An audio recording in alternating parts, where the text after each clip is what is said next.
अन्न की जय।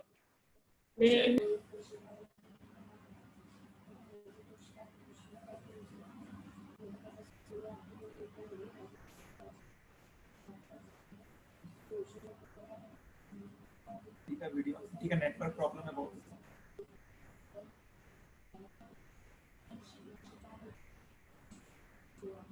तो फुल स्क्रीन कर देता हूँ।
हाँ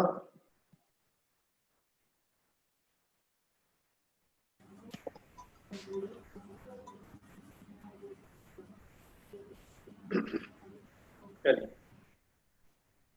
पंडित जी, हाँ आपकी आवाज आ रही है क्लियर? आप चालू करें। एक मिनट। मैंने आपको होस्ट बना दिया है। नहीं नहीं, रुकिए रुकिए रुकिए एक मिनट। ठीक है ना, तो होस्ट बनाने में क्या था?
हाँ चलिए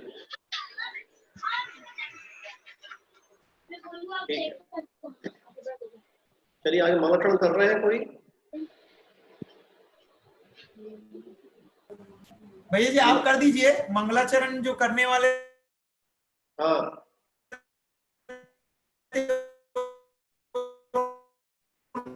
आवाज नहीं आ रही आपकी। अब हुआ है, अब हुआ है। जय जिनेंद्र भैया जी। जय जनेन्द्र जय जनेन्द्र। चलिए प्रारंभ करते हैं। हाँ अर्षिल जी आपकी आवाज नहीं आ रही है ना? आप स्टार्ट कर दीजिए। अब वैसे भी टाइम हो गया है क्लास स्टार्ट करने का, चलिए अपन स्टार्ट करते हैं। सभी लोग हाथ जोड़ लें। नमो अरिहंताणं नमो सिद्धाणं नमो आयरीयाणं नमो उवच्छायाणं नमो लोये सव्वसागूढम् मंगलम भगवान वीरो मंगलम गौतमो गणी मंगलम कुंद कुंदार्यो जैन धर्मोस्तु मंगलम सर्व मंगल मांगल्यम सर्व कल्याण कारकम प्रधानम सर्व धर्माणाम जैनम जयतु शासनम जैनम जयतु शासनम जैनम जयतु शासनम। पंच परमेष्टि भगवान की जय। देवादिदेव 1008 श्री आदिनाथ भगवान की जय। संत शिरोमणि आचार्य गुरुवर विद्यासागर जी महाराज की जय। चलिए तो आज हम विषय ले रहे हैं ब्रह्मोकार महामंत्र की महिमा। ब्रह्मोकार महामंत्र सभी परिचित हैं इस मंत्र से। तो ब्रह्मोकार महामंत्र के विषय में क्या क्या जानकारियां हमें होनी चाहिए, आज हम संक्षेप से जानने का प्रयास करेंगे, क्योंकि इस विषय में तो इतना कुछ है कि बहुत दिन भी लग जाए तो भी हम बोले नहीं सकते। फिर भी 1 घंटे में जितना कुछ ब्रह्मोकार मंत्र के विषय में समझ सकते हैं समझने का प्रयास करेंगे। मैं फाइल शेयर कर दे रहा हूँ और हम प्रारंभ करते हैं।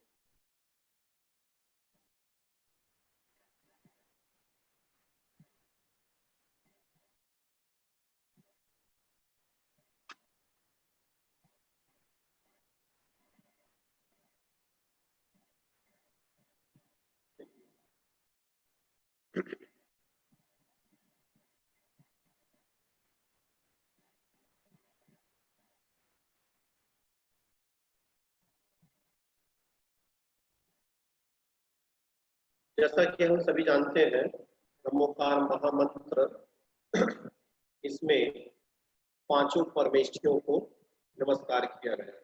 आइए एक बार इसका उच्चारण कर लेते हैं। नमो अरिहंताणं नमो सिद्धाणं नमो आयरीयाणं नमो उवच्छायाणं नमो लोये सव्वसागूढम्। इसके बाद नीचे 2 लाइनें लिखी हैं, ये उसकी महिमा का गुणगान है। आइए इसका भी उच्चारण करते हैं। ऐसो पंचण मोक्तारो सव्वपावपणासनो मंगलाणं च सव्वेसिं परमं भूयि मंगलम। यहाँ पे जो हवाई शब्द लिखा है अंत में, यह जो शब्द है ये प्राय करके श्वेतांबर मत में चलता है। हमारे यहाँ जो शब्द आता है वो हो ही आता है, तो हमें हो ही करके पढ़ना चाहिए। ठीक है, चलिए अब मैं समझता हूँ सभी को इसका अर्थ पता होगा, फिर भी एक बार हम इसका अर्थ करते हैं।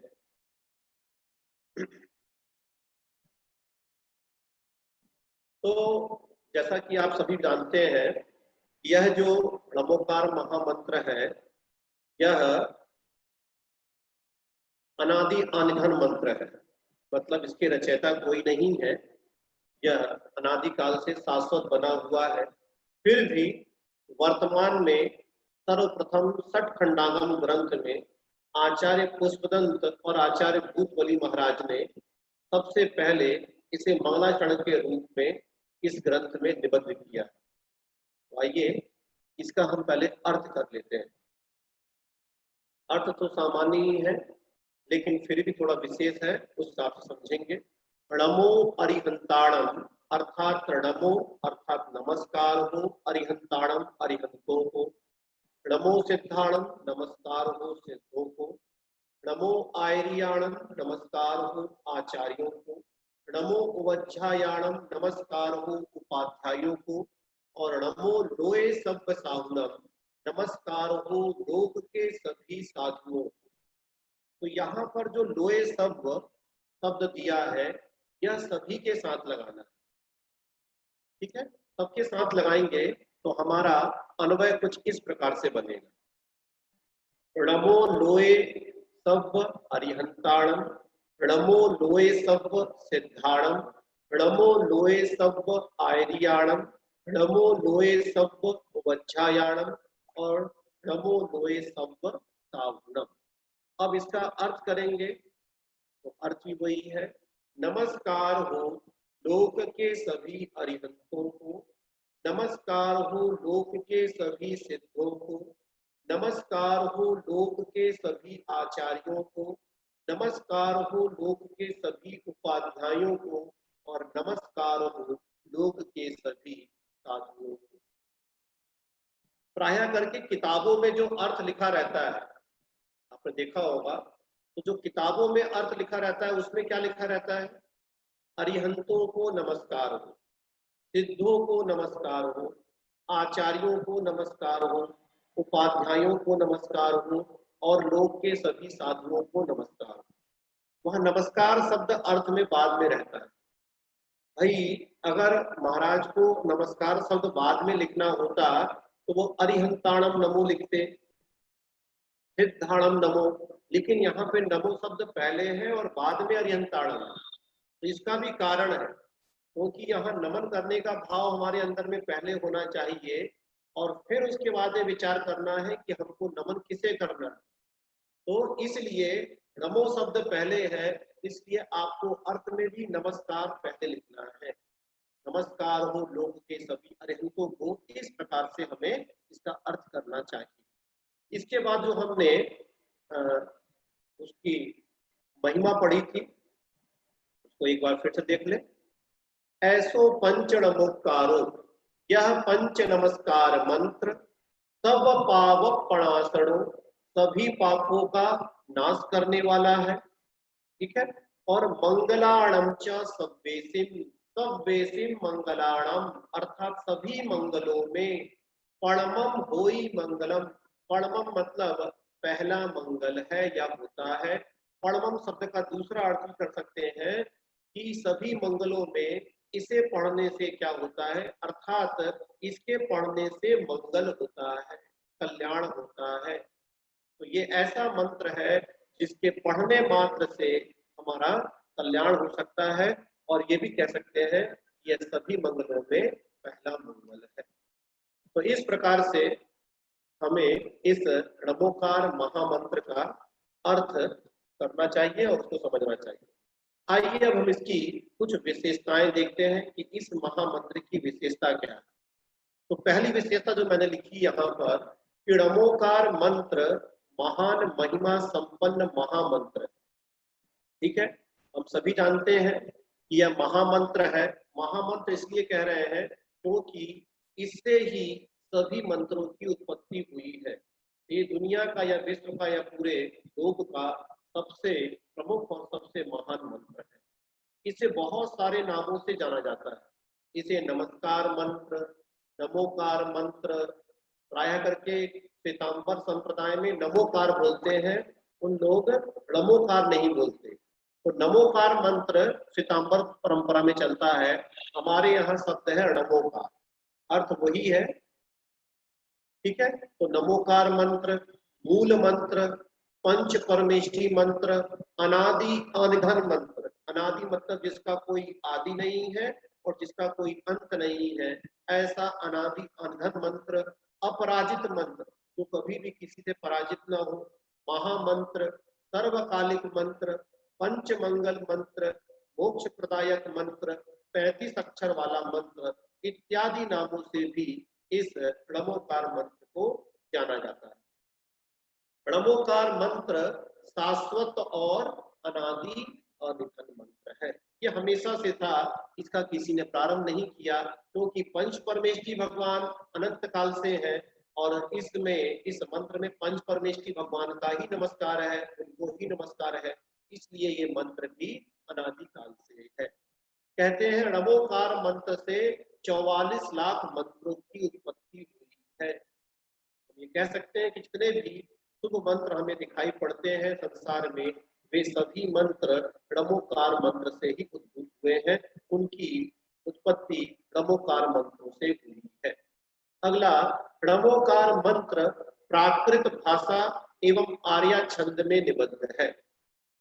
जिस भाषा में लिखा हुआ है यह प्राकृत भाषा है। अब सोच लीजिए, यदि ये मंत्र अनादिकाल से चला आ रहा है तो सबसे प्राचीन भाषा हमारी कौन सी हुई? सबसे प्राचीन भाषा प्राकृत भाषा ही हो गई, क्योंकि हम इसकी बात कर रहे हैं। हो सकता है कि यह अलग रूप में हो, क्योंकि इसमें दो मत है।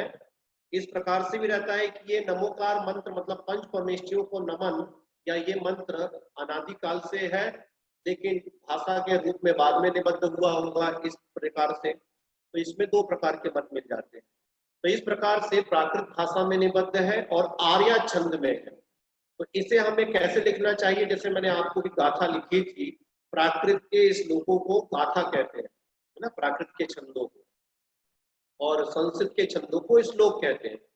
तो ये संस्कृत में नहीं है, इसलिए आपको इसको श्लोक नहीं कहना चाहिए, ये प्राकृत में है, इसलिए इसे आपको गाथा बोलना चाहिए।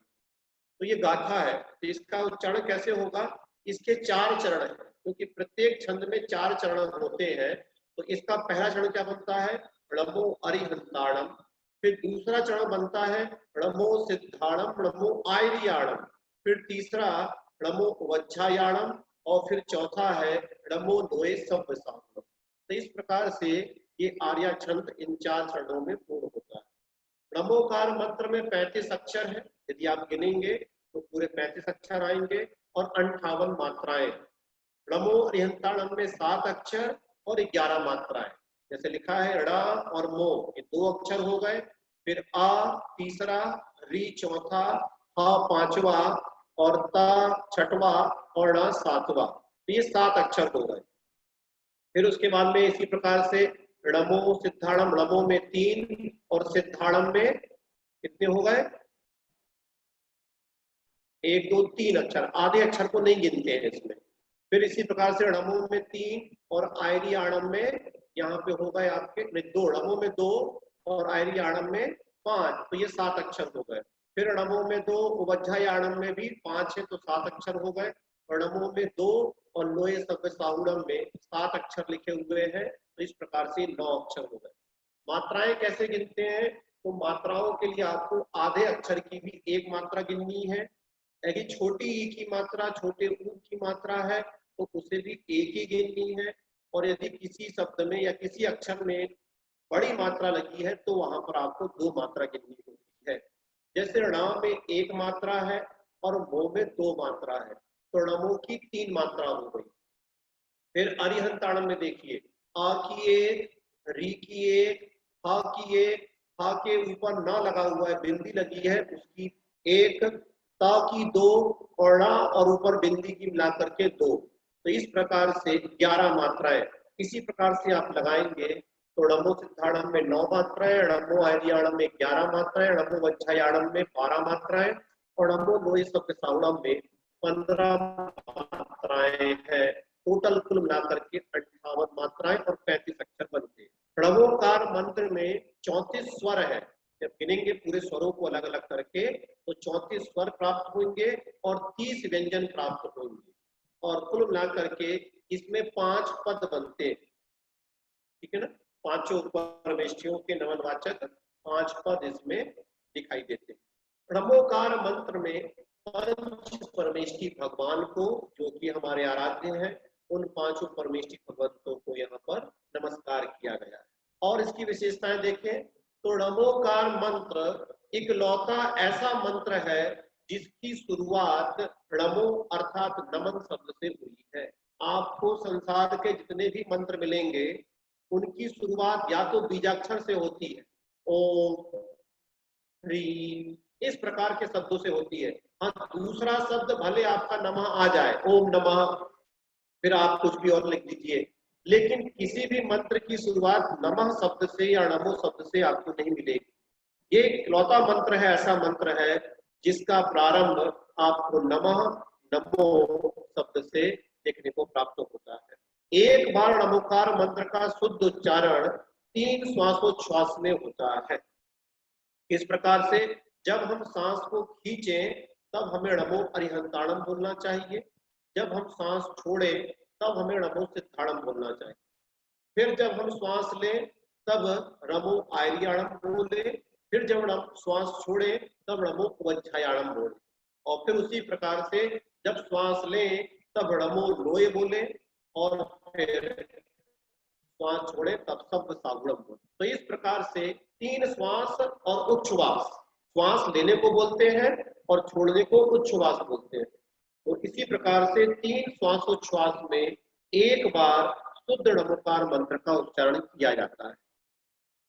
फिर क्या है, नमोकार मंत्र अनादि से है, क्योंकि इसमें पंच परमेष्ठी को नमन किया गया है और पंच परमेष्ठी अनादि से है। फिर भी भगवान महावीर स्वामी के निर्वाण के 588 वर्ष बाद आचार्य पुष्पदंत और आचार्य भूतबली ने इसे 60 खंडांगम ग्रंथ में सर्वप्रथम लिपिबद्ध किया था। ठीक है, तो ये तो सामान्य विशेषताएं हो गई। अब हम देखते हैं नमोकार मंत्र की कुछ विशेष विशेषताएं या मौलिक विशेषताएं। मौलिक मतलब जो इसमें ही है और किसी अन्य मंत्र में आपको देखने को प्राप्त नहीं होती, ऐसी नमोकार मंत्र की 5 मौलिक विशेषताएं हम पढ़ते हैं। देखिए, पहली विशेषता है कि नमोकार मंत्र में कोई भी बीजाक्षर नहीं है। प्रायः करके जो मंत्र होते हैं हर मंत्रों में हमें बीजाक्षर देखने को मिलते हैं। बीजाक्षर किसे कहते हैं? ओम, ह्रीम, श्रीम, क्लीम, एम, अरहम, ये सब बीजाक्षर कहे गए। इनका बहुत प्रभाव है, इनकी बहुत शक्ति होती है इन बीजाक्षरों में, लेकिन ये एक इकलौता ऐसा मंत्र है जिसमें आपको कोई बीजाक्षर देखने को प्राप्त नहीं होता। नमो अरिहंताणम, नमो सिद्धाणम, सीधा सीधा सा बस पंच परमेष्ठियों को नमस्कार मंत्र है, तो इसमें कोई भी बीजाक्षर नहीं है। दूसरी इसकी विशेषता देखिए कि नमोकार मंत्र में किसी भी देवता या किसी भी व्यक्ति को नमस्कार नहीं किया गया। जैसे हम लोग मंत्र बोलते हैं ना, ओम ह्रीम महावीराय नमः, तो वहां पर महावीर भगवान को नमस्कार हो गया। ओम ह्रीम पार्श्वनाथाय नमः, वहां पार्श्वनाथ के लिए मंत्र हो गया। यहाँ पर ऐसा कुछ नहीं है, और जिनको हम नमस्कार कर रहे हैं वो अरिहंत, सिद्ध, आचार्य, उपाध्याय और साधु, ये साधना से प्राप्त होने वाले पद है, अवस्थाएं। तो अरहंत तो पद है, अब उसमें सभी अरिहंत हुए हैं, जितने भी तीर्थंकर हुए हैं सब अरिहंत है। तो यहाँ पर जो अवस्था विशेष जो पद है, अवस्थाएं हैं, उनको नमस्कार है।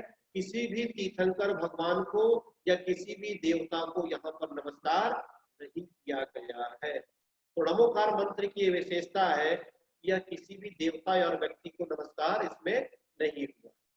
तीसरी इसकी विशेषता क्या है, मौलिक विशेषता, कि नमोकार मंत्र को कोई आनुपूर्वी अर्थात मतलब कोई भी नमोकार मंत्र का कोई आनुपूर्वी अर्थात क्रम नहीं है।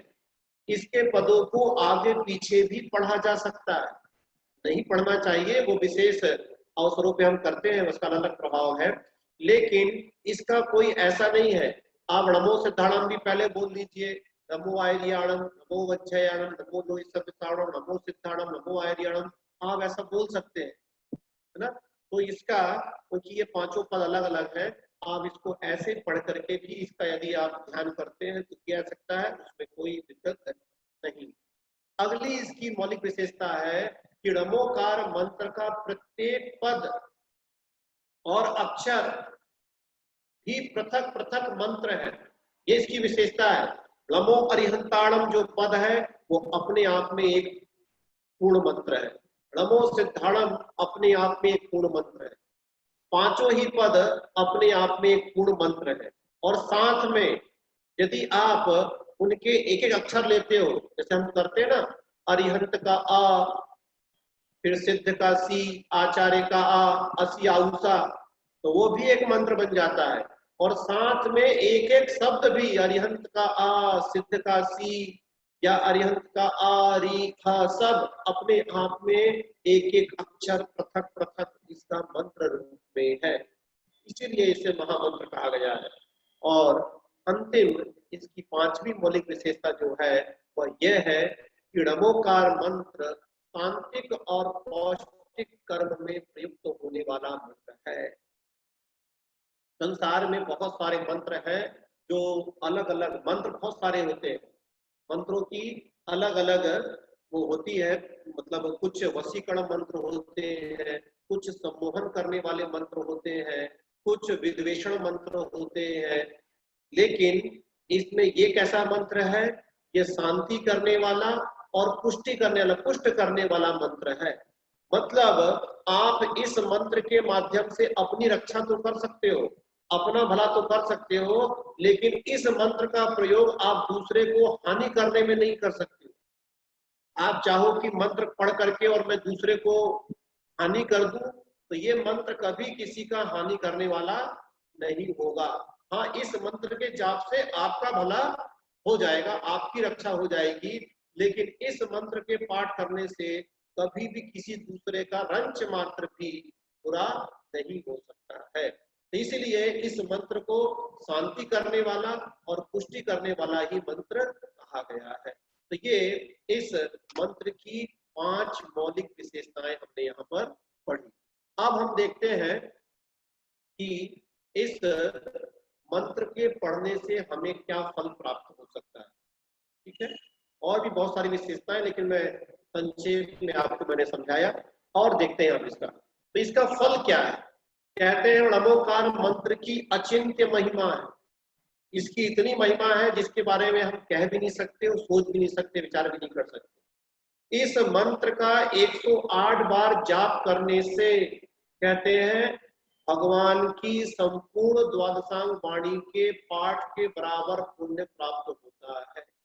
सोच लीजिए, भगवान ने जो द्वादशांग वाणी पूरी लिखी है, उस द्वादशांग वाणी को पढ़ने का जितना पुण्य हम अर्जित करते, उतना पुण्य हम इस णमोकार मंत्र की श्रद्धा पूर्वक और शुद्ध जाप यदि 108 बार करते हैं, तो उतना पुण्य जितना संपूर्ण द्वादशांग को पढ़ने से प्राप्त होता, वह हमें 108 बार जाप करने से प्राप्त हो जाता है।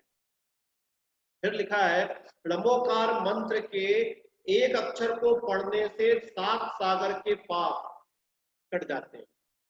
सिर्फ एक अक्षर, आपने यदि णमोकार मंत्र का ण भी बोला या अरिहंत का अ भी बोला, तो उसके पढ़ने से आपके 7 सागर तक के पाप, 7 सागर तक की जो आपके बंधे हुए पाप है वो कट जाएंगे। एक पद यदि आपने पढ़ लिया तो उससे 50 सागर तक के पाप कट जाते हैं णमोरिहंताणम बस बोलने से। और यदि आपने एक णमोकार मंत्र एक बार पूरा पढ़ लिया तो उससे 500 सागर तक के पाप नष्ट हो जाते हैं, समाप्त हो जाते हैं, कट जाते हैं। तो इतनी महिमा इस णमोकार मंत्र के पढ़ने से होती है। फिर लिखा है कि णमोकार मंत्र से उत्पन्न ध्वनि की तरंगे हमारे अंदर परिवर्तन ला देती। मंत्र करते क्या है? मंत्र जब जो बोलते हैं तो उस मंत्र का जो उच्चारण करते हैं तो हमारे अंदर से ध्वनि निकलती है। उस ध्वनि से हमारे अंदर में जो परिवर्तन आता है, एक प्रकार का जो परिवर्तन होता है, वो क्या होता है? उस परिवर्तन से हमारे जो कर्म होते हैं वो नष्ट हो जाते हैं। हमारा जो दुख होता है या जो हमारे ऊपर जो संकट आए होते हैं वो समाप्त हो जाते हैं। तो इस प्रकार इस णमोकार की मंत्र की ध्वनि हमारे अंदर पवित्रता लाती है। चलिए अब आगे देखें। णमोकार मंत्र के जाप करने लिखने और मनन करने से हमारी आत्मा की रक्षा होती है। यदि हम अपने आप को सुरक्षित करना चाहते हैं और यदि हम किसी प्रकार के कष्ट में है, संकट में है, तो यदि हम शुद्ध मन से और बिल्कुल श्रद्धा के साथ उसकी जाप करते हैं, जाप करना मतलब उच्चारण करना, उच्चारण करते हैं या फिर उसको लिखते हैं। जाप करने से अच्छा लिखना है, क्योंकि जाप करने में बहुत बार मन लगता भी नहीं है ना, यहाँ वहां मन भटक भी सकता है। बोलने में बोलते तो हैं लेकिन मन कहीं और रहता है। तो लिखने में क्या होता है, लिखने में हमारा मन प्राय करके उसमें आ जाता है लिखते समय। यदि आप लिख करके उसकी जाप करते हैं और लिख करके 108 बार प्रतिदिन यदि आप रखते हैं और जाप करते हैं तो वो ज्यादा कार्यकारी होता है। और उससे भी अधिक और कार्यकारी है आप मन से, सिर्फ मन से, ना आप जाप करें ना आप लिखें, और शुद्ध मतलब आप बिल्कुल निश्चल बैठ करके और मन से यदि 108 बार आप उसकी जाप करते हैं पूरी मन के माध्यम से, तो वह हमारे लिए बहुत कल्याण करने वाला होता है। आचार्य उमा स्वामी जी महाराज लिखते हैं कि णमोकार मंत्र का पलड़ा, राजू का पलड़ा होता है, तो उसमें यदि एक पलड़े में णमोकार मंत्र को रखा जाए और दूसरे पलड़े में संसार के जितने भी गुण हैं, अनंत गुणात्मक तीनों लोगों की तुलना की जाए उससे, उसको रखा जाए, तो क्या होता है, णमोकार मंत्र का जो पलड़ा है वो तब भी भारी होता है, वो तब भी नहीं उठता है। गणनी आरिका ज्ञानवती माता जी ने णमोकार मंत्र की पूजा लिखी है, उन्होंने इसमें उसी बात को यहाँ पर व्यक्त भी किया है। एक और तराजू पे अखिल गुण को चढ़ाऊं, एक और महामंत्र अक्षरों को धराऊं, इस मंत्र के पलड़े को उठा ना सके कोई, महिमा अनंत यह धरे न इस सदृश कोई। ये आपने की होगी णमोकार महामंत्र पूजा, तो उसमें ये लाइनें आई है कि एक और तराजू पे अखिल गुण, संपूर्ण गुणों को यदि चढ़ा दिया जाए और दूसरी ओर महामंत्र को रखा जाए, तो भी इस मंत्र के पलड़े को उठा ना सके कोई, इसकी इतनी अनंत महिमा है, इसके समान और कोई मंत्र नहीं है।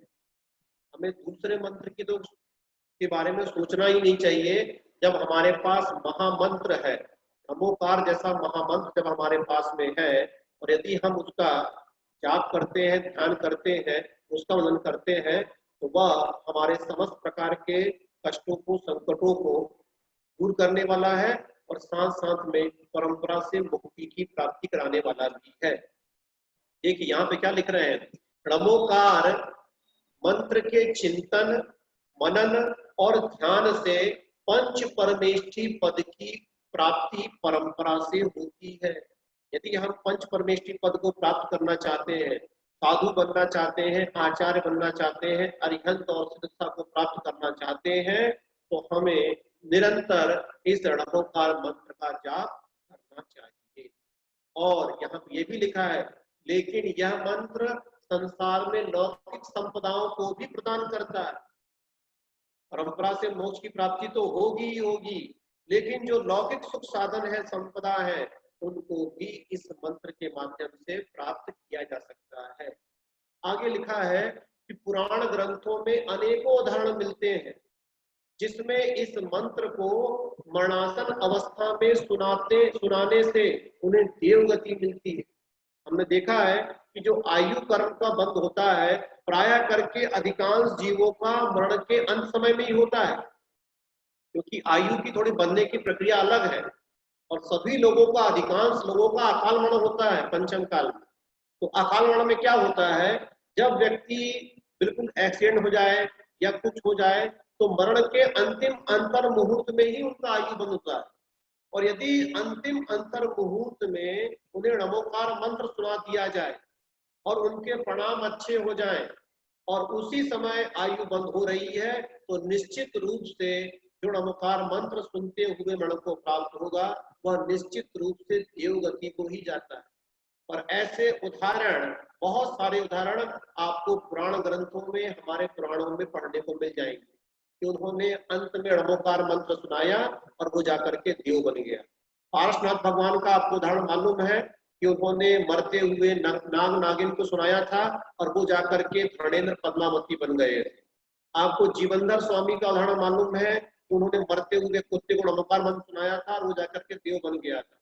तो इतने बहुत सारे उदाहरण और भी पढ़ने को आपको मिल जाएंगे, तो आप इसकी महिमा समझ सकते हैं कि मात्र मरण के अंत समय में यदि किसी को धर्म रूप में णमोकार मंत्र सुनने को प्राप्त हो जाए तो आप निश्चित रूप से आपकी गति सुधर जाती है। फिर और भी महिमा लिखी है कि णमोकार मंत्र के महात्म्य को जानकर ही योगी जन, जितने भी योगी होते हैं, साधु महाराज होते हैं, वो जीवन के अंत काल में इस महामंत्र का आश्रय लेकर अपने समाधि मरण की सिद्धि करते हैं। समाधि मरण करते भी हैं तो क्या होते हैं, बहुत सारे जो उनके साथ समाधि कराने वाले लोग होते हैं वो उनको णमोकार मंत्र का पाठ करते हुए सुनाते रहते हैं, क्योंकि मालूम है कि इस णमोकार मंत्र जैसी शक्ति और दूसरी चीजों में नहीं है। तो इतना बड़ा ये महान मंत्र है, इसके ऊपर हमें पूर्ण श्रद्धा रखते हुए और हमेशा प्रतिदिन इसका जाप मनन अवश्य करना चाहिए। फिर लिखा है भावना ग्रंथ के अनुसार चलते फिरते उठते बैठते णमोकार मंत्र को भाव सहित पढ़ने से अनंत गुणी कर्मों की निद्रा होती है। यदि हमें अपने कर्म को नाश करना है तो हम जब भी, जिस समय भी हमको मौका मिले, अवसर मिले, चलते फिरते उठते बैठते किसी भी अवस्था में, अपवित्र पवित्रो वा, किसी भी अवस्था, चाहे अपवित्र अवस्था हो चाहे पवित्र अवस्था हो, हम उसका मंत्र का ध्यान कर सकते हैं। तो ऐसी अवस्था में चलते फिरते कभी भी णमोकार मंत्र का ध्यान करेंगे, हमारे बहुत सारे कर्मों की निद्रा होगी। ये सबका हम फल देख रहे हैं। और देखिए, णमोकार मंत्र के वाचक जाप से मानस जाप में यदि हम बोल करके पढ़ते हैं, उसकी अपेक्षा मानस जाप में यदि हम मन से करते हैं तो 1000 गुना अधिक पुण्य संचय होता है। अभी हम लोगों को णमोकार मंत्र पढ़ने भी नहीं आता है। मैंने अभी वो पुरुषार्थ सिद्धि उपाय की क्लास में समझाया था कि हमको जाप कैसे देनी चाहिए, आपको बताऊंगा, अभी लास्ट बताता हूँ। चलिए, तो वाचक जाप की अपेक्षा से मानस जाप में 1000 गुना अधिक पुण्य संचय होता है। फिर लिखा है णमोकार मंत्र रक्षक मंत्र है, तांत्रिक मंत्र है, पौष्टिक मंत्र है, ये हमारी रक्षा करता है। इस मंत्र से कभी किसी का अनिष्ट नहीं होता है और ना ही किया जा सकता है। हम किसी दूसरे के ऊपर इस मंत्र का जाप करके उसका अनिष्ट नहीं कर सकते, ये हमारी रक्षा जरूर करेगा। तो ये शांति देने वाला है, हमको समृद्ध करने वाला है, हमारी संकटों से रक्षा करने वाला है। इस प्रकार का यह मंत्र है, ये कभी किसी दूसरे का अनिष्ट करने वाला नहीं। फिर मैंने लिखा है कि णमोकार मंत्र हम जैनियों को परंपरा से मिला है। इसका जितना भौतिक लाभ है उससे कहीं अधिक इसका आध्यात्मिक लाभ है जो हमें लेना चाहिए। फिर है णमोकार मंत्र की जाप श्रद्धा और समयबद्धता पूर्वक करने से अशुभ कर्म का निवारण होता ही होता है। या समझ लीजिए, क्या मतलब, पूरी श्रद्धा होनी चाहिए, पूरी शुद्धि होनी चाहिए। आप दिन में कोई समय फिक्स कर लीजिए कि मुझे इतने समय बैठ करके 10 मिनट या 15 मिनट पूरी शुद्धि पूर्वक, आप सुबह 6 बजे का समय रख लीजिए, आप सुबह जल्दी उठते हैं तो 4 बजे रख लीजिए, 5 बजे रख लीजिए, आप नहा धो करके और शुद्ध वस्त्र पहन करके और एक माला पूरे मन के साथ, पूरी श्रद्धा के साथ और समझदाता के साथ रोज बैठ करके करें। ऐसा नहीं कि कभी पढ़ रहे हैं, ठीक है, लेकिन एक समय तो कम से कम इस णमोकार मंत्र की माला के लिए आप निश्चित कीजिए और देखिएगा कि आपके जीवन में कितना परिवर्तन आता है। मतलब आप अपने अंतरंग में खुद महसूस करेंगे कि मेरा जीवन कितना सुखी होता जा रहा है। तो इस णमोकार मंत्र की हमें क्या करना चाहिए, प्रतिदिन एक समय हमको फिक्स करना चाहिए और पूरी शुद्धि रख करके, कपड़ों की शुद्धि रखे, नहा धो करके, शरीर की शुद्धि रख करके और एक स्थान पे बैठ करके यदि हम उसकी श्रद्धा पूर्वक जाप करते हैं तो हमारे समस्त प्रकार के अशुभ कर्म इस मात्र नमोकार मंत्र की एक जाप करने से ही दूर हो सकते हैं। इतनी शक्ति इस नमोकार महामंत्र में है। और देखिए, नमोकार मंत्र के पंच परमेष्ठियों के 5 रंग कहे गए हैं। जो नमोकार मंत्र है उसमें जो 5 परमेष्ठी बताए गए हैं उनके 5 रंग कहे गए। रंगों का भी हमारे जीवन में बहुत प्रभाव पड़ता है वास्तु के हिसाब से भी। तो जिनके रंग सहित ध्यान से भिन्न भिन्न लाभ कहे गए, अरिहंत भगवान के लिए सफेद रंग कहा गया, जो कि हम जो हमारा जैन धर्म का ध्वज देखते हैं आजकल प्राय लोग उसका रंग ऊपर नीचे कर देते हैं और थोड़ा चेंज भी कर देते हैं। तो हमको इसी क्रम से रखना चाहिए, उसका क्रम नहीं चेंज करना चाहिए, हमको इस बात का ध्यान रखना चाहिए। तो नमोकार मंत्र के 5 कलर बताए गए हैं। अरिहंत भगवान के लिए सफेद रंग, इससे क्या होता है, यदि हम सफेद रंग सहित अरिहंत भगवान का ध्यान करते हैं तो इससे हमारे स्वास्थ्य में सुधार आता है। यदि हम में किसी प्रकार की अगर हमको बीमारी सी महसूस हो रही है तो हम अपने आप को स्वस्थ अनुभव करने लग जाएंगे, हमारा शरीर स्वस्थ हो जाएगा सफेद रंग सहित अरिहंत भगवान का ध्यान करने से। सिद्ध भगवान के लिए लाल रंग कहा गया है। ये जो लाल रंग है इससे ध्यान करने से इससे स्फूर्ति बढ़ती है हमारे शरीर में, हमारा खून जो लाल रंग का ही होता है, आरबीसी जो कही जाती है वो बढ़ता है, हमारा आलस्य समाप्त हो जाता है। और तीसरे जो क्रम पे है आचार्य परमेष्ठी, उनके लिए पीला रंग बताया गया है। पीला जो है वह समन का प्रतीक है, मतलब हमारे क्रोध को दूर करता है, हमें शांत रखता है। तो यदि हम अपने क्रोध को दूर करना चाहते हैं तो हम पीले रंग से सहित आचार्य परमेष्ठी का चिंतन करेंगे तो हम क्रोध से बचेंगे। फिर उपाध्याय परमेष्ठी के लिए नीला रंग बताया गया।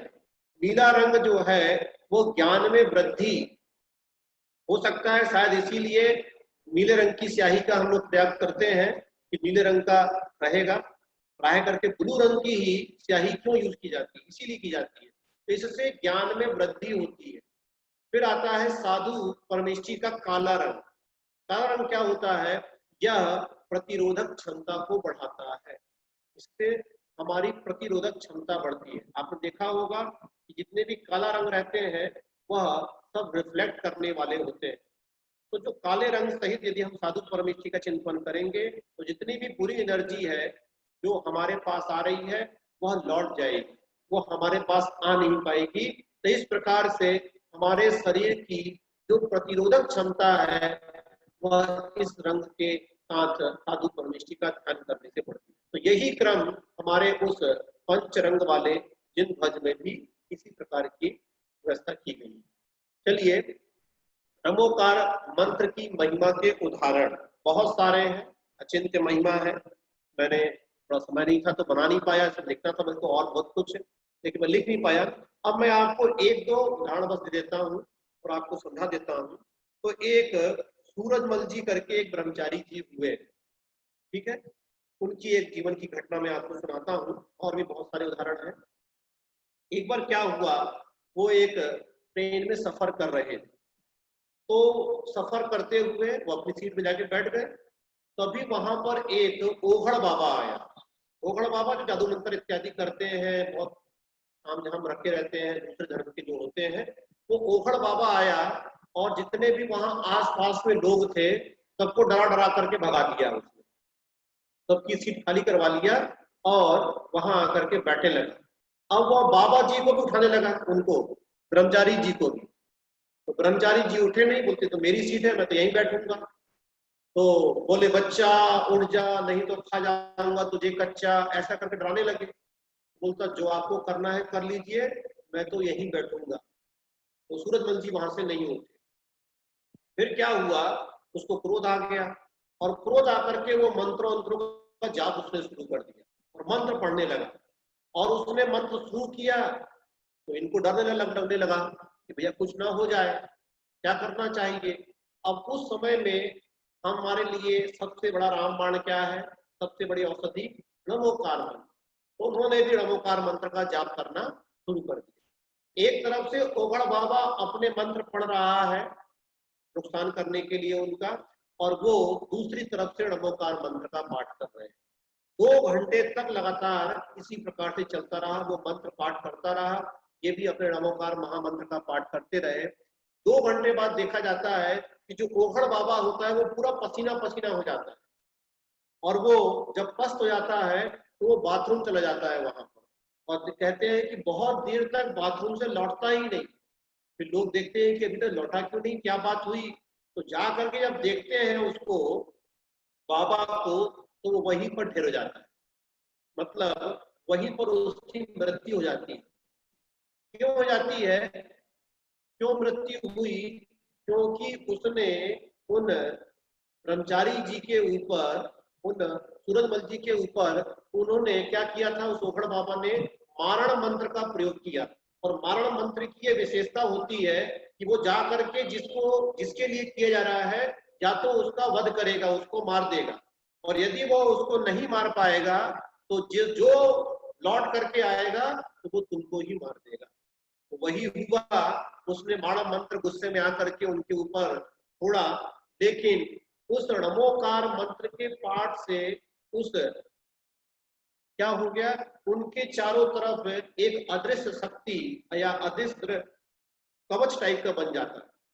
तो उस कवच से उन सूरजमल जी की, ब्रह्मचारी जी की रक्षा होती रही, और वो जाकर के वापस उसी के ओर लगा, और वो जाकर के बड़ को प्राप्त हो गया। तो इस प्रकार से बहुत सारी शास्त्रों में, आपको पुराणों में, ग्रंथों में बहुत सारी महिमा आपको पढ़ने को मिल जाएगी। अचिंत्य महिमा है इसकी, इसलिए हमें ध्यान रखना चाहिए कि हमारे पास एक बहुत बड़ा महामंत्र हम सबको प्राप्त हुआ है, और हम उसकी महिमा को अच्छी प्रकार से समझ करके और उसे अपने जीवन में, उसको अपना जीवन का एक अंग बनाएं, और नित्य प्रतिदिन एक बार कम से कम दिन में शुद्ध वस्त्रों को पहन करके और बैठ करके समयबद्ध रूप से यदि हम एक माला इस नमोकार मंत्र की करते हैं तो हमारे समस्त प्रकार के कष्ट दूर होंगे, हमारे कर्मों का नाश होगा और हमारा जीवन सुखी हो जाएगा। चलिए, अब यदि किसी को कोई प्रश्न है तो अपने प्रश्न पूछ सकते हैं, कर सकते हैं।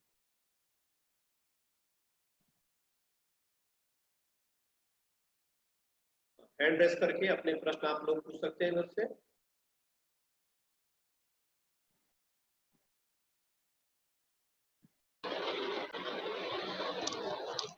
हाँ बोलिए लोकेश जी, पूछना है क्या आपको? जी जय जिनेन्द्र। जय जिनेन्द्र। मैं ये पूछना चाह रहा था, जैसे आपने स्विच का ऑफ का बेटा, मैंने जैसे आपने 5 कलर का उदाहरण दिया जो हमारे जैन तिरंगा में भी रहता है, तो आपने काले कलर का विस्तार से उसके बारे में चर्चा की, लेकिन जैनिज्म के हिसाब से तो काला रंग बैन होता है, मतलब बैन मतलब उसका उपयोग किसी भी शुभ कार्य के लिए नहीं किया जाता। आपने कहाँ पढ़ लिया कि काला रंग बैन होता है? मतलब अभी तक तो लोगों ने यही कहा है कि काले कलर का उपयोग ज्यादा नहीं किया जाता। कहीं लिखा पढ़ा आपने शास्त्रों में? नहीं, कहीं पढ़ा नहीं, लेकिन लोगों से भी सुना है। और काले रंग ऐसा नहीं है, ऐसा नहीं है, जबकि मूल रंग तो 5 ही रंग है। मूल रंग 5 ही रंग है, काला, सफेद, हाँ, लाल, पीला और नीला। बाकी रंग जो है ये प्रमुख 5 रंग है, और यही 5 रंग हमारे पंच परमेष्ठी के प्रतीक हैं, उनके सूचक हैं, और बाकी के रंग जो होते हैं वो सब मिलकर के बनते हैं। तो बहुत से लोग क्या करते हैं, काला रंग प्रतीक करके अच्छा नहीं है करके उसको नीला और हरा कर देते हैं, ये गलत। और रंग भी चेंज कर देते हैं, ऊपर सफेद अच्छा ही लगता है कि बॉर्डर में लगेगा तो ऊपर लाल कर देते हैं, फिर सफेद कर देते हैं। ये सब नहीं करना चाहिए। जो क्रम हमारे यहाँ बताया गया है, सफेद, फिर उसके बाद में लाल, फिर पीला, फिर नीला और फिर काला, तो वही रंग हमको उसमें रखने चाहिए और दूसरे रंग नहीं रखना चाहिए। कहीं से भी काला रंग कोई भी खराब नहीं है, सब उनके अलग अलग विशेषताएं उनकी होती है। तो इस प्रकार से हम ये ना सोचें कि काला रंग खराब है, कहीं भी इस प्रकार का शास्त्रों में वर्णन नहीं लिखा है कि काला रंग खराब है। ठीक है, ठीक। चलिए अनीता पहाड़े जी। इसको पौष्टिक मंत्र क्यों कहा गया है? किसको? नमोकार मंत्र को क्या कहा गया शांति शांतिक मंत्र, पौष्टिक मंत्र। हाँ, सांतिक मंत्र और पौष्टिक मंत्र इसलिए कहा गया है कि मंत्र बहुत प्रकार के होते हैं। जैसे मैंने अभी बताया था ना, ओगड़ बाबा ने मारण मंत्र प्रयोग किया, तो कुछ मारण मंत्र होते हैं, कुछ सम्मोहक मंत्र होते हैं, कुछ वशीकरण मंत्र होते हैं, कुछ विद्वेषण मंत्र होते हैं। उसी में एक क्रम है सांस्तिक मंत्र और पौष्टिक मंत्र। मंत्रों के बारे में मैं ज्यादा विशेष व्याख्या नहीं कर पाया हूँ, अभी टाइम नहीं था अपने पास। तो सांस्तिक मंत्र मतलब जो शांति करने वाला हो और जो पुष्टि करने वाला हो, मतलब समृद्ध करने वाला हो, वो यही तो क्वालिटी इस मंत्र में, बाकी नहीं है इसमें। बाकी भी है, उसके लिए भी आचार्यों ने कहा है कि ये किस प्रकार से है। तो ये तो इसलिए ये शांति करने वाला है और समृद्ध करने वाला है, इसलिए इसे शांतिक और पौष्टिक मंत्र कहा गया। ठीक है, बाकी विशेष व्याख्या मैं भी नहीं कर रहा हूं। और चलिए, डीके जैन आप बोलिए।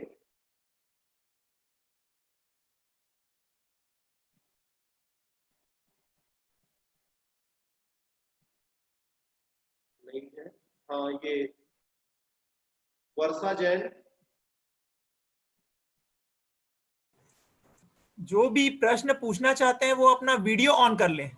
हाँ, वीडियो ऑन कर लेंगे, हमको वीडियो ऑन करके ही प्रश्न पूछेंगे तो हम, ताकि हमें पता चल सके कि प्रश्न पूछने वाला कौन है और उसका सही उत्तर भैया जी दे सकेंगे। प्रश्न करना वो हैंड रेस करें और साथ में अपना वीडियो भी ऑन कर लें। हाँ बिल्कुल, जरूर। ये आप लेकिन अनम्यूट नहीं हो रहे हैं, आप लोग अपने से कर सकते हैं तो कर लीजिए कोई। भैया जी, आपने बताया होई और हवई में क्या फर्क है? किसमें? होई मंगलम और हवई मंगलम, कई जगह होई आया है, कई जगह हवई आया है। हाँ, मैंने ये बताया आपको कि होई जो पाठ मिलता है वह दिगंबर परंपरा में प्राप्त होता है। दिगंबर शास्त्रों में जो लिखा है वो होई शब्द लिखा है, होई। हाँ, होई। और जो हवाई शब्द है वो श्वेतांबर परंपरा में चलता है। बस इतना ही अंतर है, बाकी अर्थ दोनों को वही है। हवाई और होई का मतलब एक ही होता है, बाकी विशेष और कुछ नहीं। चलिए, नैतिक आप पूछिए। जय जिनेंद्र भैया जी। जय जिनेंद्र भैया जी, अभी वो भैया ने पूछा ना वो काला कपड़े वाला, वो चीज वो मेरे भी क्वेश्चन मन में आया, लेकिन काला कपड़ा पंच कल्याण का मेला हो रहा था, भैया जी ने ना एकदम साफ मना किया था, पंडित जी ने, काले वस्त्र में नहीं आना। तो कहीं न कहीं तो शुभ नहीं माना जाता काला वस्त्र, मतलब काला वस्त्र मतलब कई बड़ी पूजा में शुभ नहीं माना जाता क्या? प्राय करके लोग कह देते हैं कि काले वस्त्र पहन करके मंदिर नहीं आना चाहिए। तो यहाँ पर हम वस्त्रों की बात नहीं भी कर रहे हैं ना, हम यहाँ वस्त्रों की बात नहीं कर रहे हैं, हम सिर्फ रंग की बात कर रहे हैं कि जो काले रंग का जो रंग है वो अपने आप में खराब नहीं है, कहीं जहाँ उसका स्थान है वहां योग प्रयोग करना चाहिए उसको। काले वस्त्र पहन करके हमको मंदिर इत्यादि नहीं जाना चाहिए, क्योंकि वो रंग देखने में उतने अच्छे नहीं लगते हैं और उतने परिणामों में भी फर्क नहीं है। इसलिए कपड़ों में तो हम काला रंग ना पहने, लेकिन जो ध्यान की बात कही गई है कि साधु परमेष्ठी का काले रंग सहित ध्यान करेंगे तो वो उसका अलग अलग प्रभाव है, तो वो प्रतिरोध क्षमता को हमारी बढ़ाता है। बहुत सारा विशेष हमको वर्णन पड़ेगा। हाँ, बोलिए आप जी। आपने दूसरे को करना ना, सुनिधि जैन जी बोलिए, आपका प्रश्न क्या है? बोलो भैया जी। जय जिनेंद्र भैया जी। हाँ, जय जिनेंद्र बोलिए। भैया जी, आपने बताया कि अरिहंत का जाप सफेद वस्त्र जैसे पहन कर दें तो स्वास्थ्य में सुधार होता है। नहीं, सफेद वस्त्र पहन करके नहीं बोला मैंने। तो मैंने ये बोला कि सफेद रंग सहित अरिहंत परमेष्ठी का चिंतन करें। सफेद रंग सहित मतलब? सफेद रंग अरिहंत परमेष्ठी का है, तो आप ये मान लीजिए कि सफेद रंग के भगवान मान लीजिए, आप ले लीजिए कि सफेद रंग के अरिहंत परमेष्ठी है या अरिहंत भगवान सफेद प्रतिमा वाले हैं, उनका आप वैसा ध्यान कीजिए। ठीक है? हाँ, ठीक है भैया। आपको सफेद रंग लाल रंग नहीं पहनना है, आपको वैसा चिंतन करना है, बस कुछ ना। हाँ, चलिए, नैतिक आप पूछिए। जय जिनेंद्र। जय जिनेंद्र बोलिए। जैसे मेरे को रात में बहुत डर लगता है, मेरे को बहुत डर लगता है, तो मैं बस नमोकार मंत्र का जाप करूंगा तो मेरा डर भाग जाएगा। बिल्कुल भाग जाएगा, बिल्कुल। कितनी बार करना पड़ेगा? बस तुम पढ़ते रहो जब तक सो नहीं जाओ, अच्छा। है ना? हाँ, जैसे तुम सो ना तो डर लगना शुरू हो जाएगा ना, तुम बस नमोकार मंत्र पढ़ना, तुम 8, 10, 15, 20, 25 बार पढ़ोगे, उतने में तुमको नींद जाएगी और तुमको कोई डर नहीं लगेगा। रात में अच्छी नींद आएगी, रात में कोई भूत भी नहीं आएगा। ठीक है? हाँ। करके देखना, 2-3 दिन समझ में आ जाएगा। और किसी के कोई प्रश्न है हाँ, तो और अपने किसी हैंड के रेस करें। प्रश्न है? चलिए, तो आज हमने नमोकार मंत्र की संक्षिप्त महिमा समझी। आशा है आप लोगों को आज का जो पाठ था वो अच्छा लगा होगा। हाँ, वर्षा जी बहुत बोलिए। अच्छा था पंडित जी, सब ज्ञानी बैठे हैं पंडित जी, किसी को कोई प्रश्न है ही नहीं आज। एक मिनट, वर्षा जी ने हैंड रेस किया है, 1 मिनट अपन कर दीजिए उनको। कहाँ पे है उनका, दिख नहीं रहा है। आप अपना वीडियो ऑन कीजिए पहले तो। हाँ, नहीं है वर्षा जी। हाँ, आ गई, चलिए बोलिए, करिए। वर्षा जी आप अपना वीडियो ऑन करिए। कर दिए। हो गया, कर दिए। आपने जो नमोकार मंत्र को लिखने के लिए बताया है भैया जी, हाँ, नमोकार मंत्र को शुद्ध वस्त्रों में ही लिखना है क्या? बिल्कुल शुद्ध वस्त्र में। अगर शुद्ध वस्त्र में नहीं, बिना शुद्ध वस्त्र के नहीं लिख सकते? नहीं लिखिए। अच्छा, उसका गलत प्रभाव पड़ता है क्या भैया जी? हाँ, बिल्कुल पड़ेगा। तो आप शुद्ध वस्त्र पहन करके और एक कॉपी बना लीजिए आप लोग। हाँ। तो यदि अच्छी कॉपी लीजिए, मोटी, जिसमें बहुत सारे आ जाए, बार बार चेंज ना करना पड़े हमको, तो अच्छी मोटी कॉपी लीजिए और उसमें आप लिखिए। तो रोज आप 1 पन्ना लिखिए। ऐसे आप 365 दिन में 365 पन्ने आपके हो जाएंगे। और उसको आप एक, मतलब आपकी एक मंत्र रूप में एक वो यंत्र बन गया, समझ लीजिए आप। तो उसको आप अपने घर में रखिए। उससे क्या होगा, आपके घर में पॉजिटिव एनर्जी आएगी। आप यदि 2, 3, 4, 5 जितनी आप जितने साल में जितनी किताबें लिख सके हैं उसमें लिख करके रखना, वो आपके लिए घर में अच्छी एनर्जी को जनरेट करने वाला है। वो भी कर सकते। तो मेरे पास अब समय नहीं है, मैं आपको कल बताऊंगा नमोकार मंत्र की माला और जाप हम कैसे दे सकते हैं। तो कल पंडित जी पहले अपन जिनवाणी स्तुति कर लेते हैं, बाकी जो भी प्रश्न वगैरह कुछ रहेगा वो उसके बाद कर लेंगे। पहले अपन जिनवाणी स्तुति कर लेते हैं। नहीं, ऐसे कैसे भाई, तो क्लास चल ही रही है। तो क्लास करेंगे ना, इसके आगे भी करते रहेंगे। हाँ, नहीं, बस 2 मिनट का, 1 मिनट, 9 तो बज ही गया अपना, बस 1-2 मिनट। ऐसा नहीं होता जिनवाणी स्तुति करने के बाद क्या क्लास होगी, उसके बाद तो खत्म काम। उसके बाद प्रश्नोत्तरी? नहीं, ऐसा नहीं होता, ये प्रश्नोत्तरी भी स्वाध्याय ही है। ओके, स्वाध्याय के बाहर नहीं है। ये प्रेक्षणा नाम का स्वाध्याय है, ये भी स्वाध्याय है। ठीक है ना? पहले हमने आपको उपदेश दिया, धर्मोपदेश, अब इसके बाद में प्रश्ना नाम का स्वाध्याय चल रहा है। 5 प्रकार के स्वाध्याय होते हैं, है ना? तो उसमें ये भी एक स्वाध्याय है। तो कल हम अपना विषय रखेंगे कि नमोकार मंत्र का जो जाप है वो हमें किस प्रकार देना चाहिए, कायोत्सर्ग किस प्रकार से करना चाहिए, माला किस प्रकार से करनी चाहिए, उसका तरीका क्या है। तो इस चीज के ऊपर कल हम देखेंगे कि किस प्रकार से करना है। तो आप लोग उस प्रकार से तैयार होकर आइएगा। पंडित जी एक सवाल है कि संदीप जैन जी का कोई प्रश्न है, अब मैं उनको अनम्यूट कर रहा हूँ। संदीप जैन जी आप अपना वीडियो ऑन कर लीजिए। बोलिए। जय जिनेन्द्र पंडित जी। जय जिनेन्द्र। मेरा क्वेश्चन ये था कि जैसे नमोकार मंत्र सुबह उठ के भी हम बोल सकते हैं ना, तो इसमें मतलब उस टाइम पे सुबह उठ के भी एक माला कर सकते हैं ना? कोई जरूरी है कि बिस्तर पे भी बोल सकते हैं। वो देखिए, एक जाप करनी अलग होती है और ऐसे थोड़ा बहुत बोलना पढ़ना अलग होता है। मैं आपको ये बोल रहा हूँ कि आप एक नियम बनाइए कि मुझे एक माला शुद्ध वस्त्र पहन करके, क्योंकि उसका फल अधिक मिलेगा। अगर आप किसी भी समय पढ़ रहे हैं तो आप वो नमोकार मंत्र का समय तो निश्चित नहीं किए हैं उसके लिए। वो तो आप सोते समय मिला तो आपने पढ़ लिया, लेटे हैं समय है तो आपने पढ़ लिया, तो वो तो आप अपने समय का प्रयोग उचित उपयोग कर रहे हैं, उस समय किया सकता है। लेकिन वो लेटे लेटे पढ़ेंगे, उसकी अपेक्षा आप शुद्ध वस्त्र पहन करके और बिल्कुल एक स्थान पे पढ़ेंगे, उस दोनों में फल में बहुत महान जमीन आसमान का अंतर रहेगा। तो इसलिए हमें दिन में एक माला तो कम से कम एक शुद्ध स्थान पे बैठ करके शुद्ध वस्त्रों के साथ फेरनी चाहिए, जिससे कि हमारा कल्याण हो, हमारा मतलब हमारे जीवन में सुख शांति आए उसके लिए।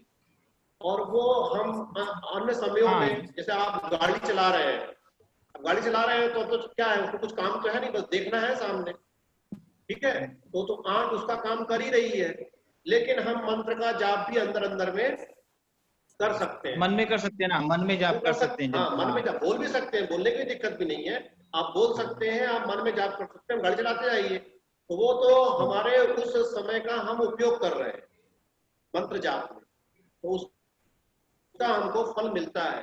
आप कहीं बस में सफर कर रहे हैं, उसमें आप पढ़ सकते हैं, जाप कर सकते हैं।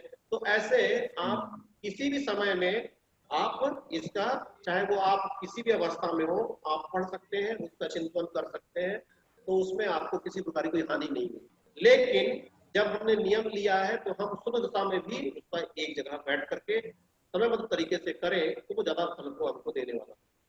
हाँ, वो हमको तो करना ही चाहिए। हाँ, लाभ लेना चाहिए। चलिए, और किसी का प्रश्न है? चलिए जिनवाणी स्तुति करते हैं। जा वाणी के ज्ञान से पूछे लोकालो, सो वाणी मस्तक नभो सदा देत हो। हे जिनवाणी भारती कोई जपो दिन रैन, जो तेरा शरणा गही सो पावे सुख चैन।